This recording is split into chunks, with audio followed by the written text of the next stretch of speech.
Hello everyone. It's time for me to update you on how the Airport Authority is addressing the COVID-19 pandemic at YVR. The situation is rapidly evolving and, to be honest, is unlike anything we've ever seen. And because the challenges we face impact our communities, I want to tell you what we're doing and what to expect.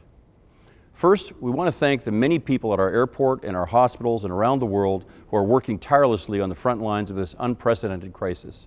You have our utmost respect, and we are here to support you.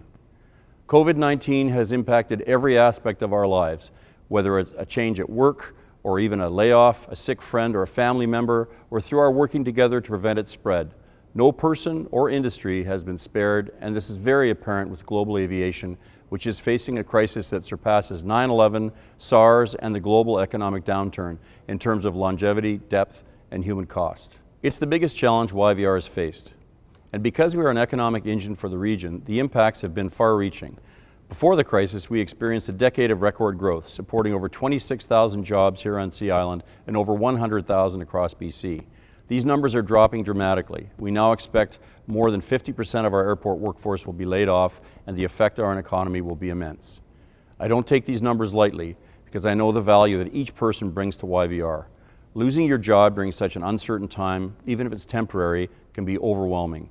To every airport worker, please know we're doing everything in our power to support your eventual return, as are local, provincial, and federal governments. It will come as no surprise that YVR's core business has taken a substantial hit. The impact can be seen and felt everywhere, in closed stores, empty terminal spaces, and open parking stalls. We're currently anticipating a 40 to 50% decline in passengers over the year. Right now, we are seeing between about 10,000 and 20,000 passengers per day, down from a standard March break where we'd be close to 70,000. And these numbers will continue to decline as Canadians finally make their way home, our visitors leave the country, and as other restrictions take effect around the world. We expect international and U.S. traffic to drop to near zero in the weeks ahead, and we anticipate our domestic traffic will drop to about 30% of its normal volume. Frankly, it's going to get worse before it gets better, and you'll notice it because you just won't see as many planes in the sky. So what are we doing about it? The Airport Authority oversees the operations of YVR, and we have been working very closely with our business partners and the relevant government agencies responsible for managing the crisis. We continue to support passenger screening efforts, we've helped with repatriation flights, we've ramped up our cleaning efforts, and we've supported all efforts to shut our borders and implement deeper restrictions. Through all this, we've made sure to stick to our top priority, safety and security. For instance, last week we made the difficult but necessary decision to put our construction program on hold in order to protect our project teams and construction workers. I'm sure everyone is aware of this multi-billion-dollar program, which includes new parkades, an international terminal expansion, and much more. It supported over 2,000 jobs at the airport before the pandemic and another 2,000 off-site.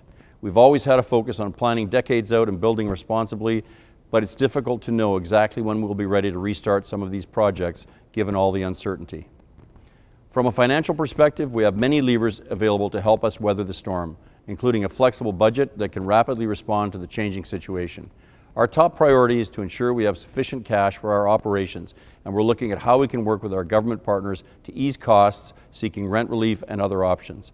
In addition, we're one of the few AA credit-rated airports in the world, which will continue to serve us well in this crisis. The ops team is developing a terminal consolidation plan which centralizes our operations to save resources.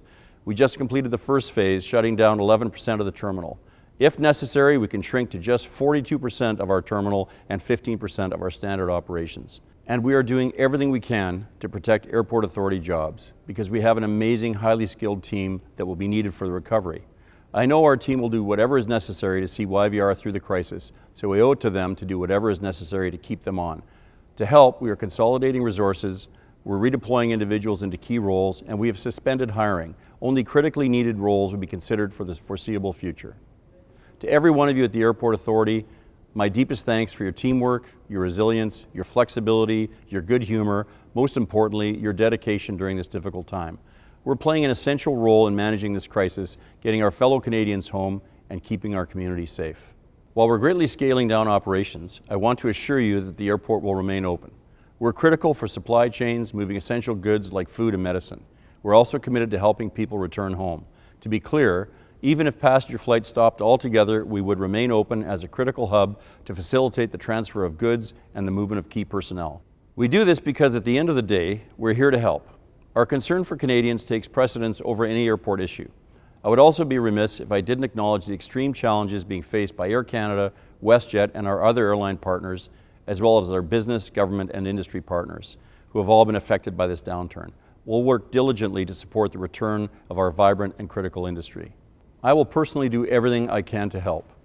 One business issue that is ongoing is a search for a new president and CEO, as I plan to retire in June.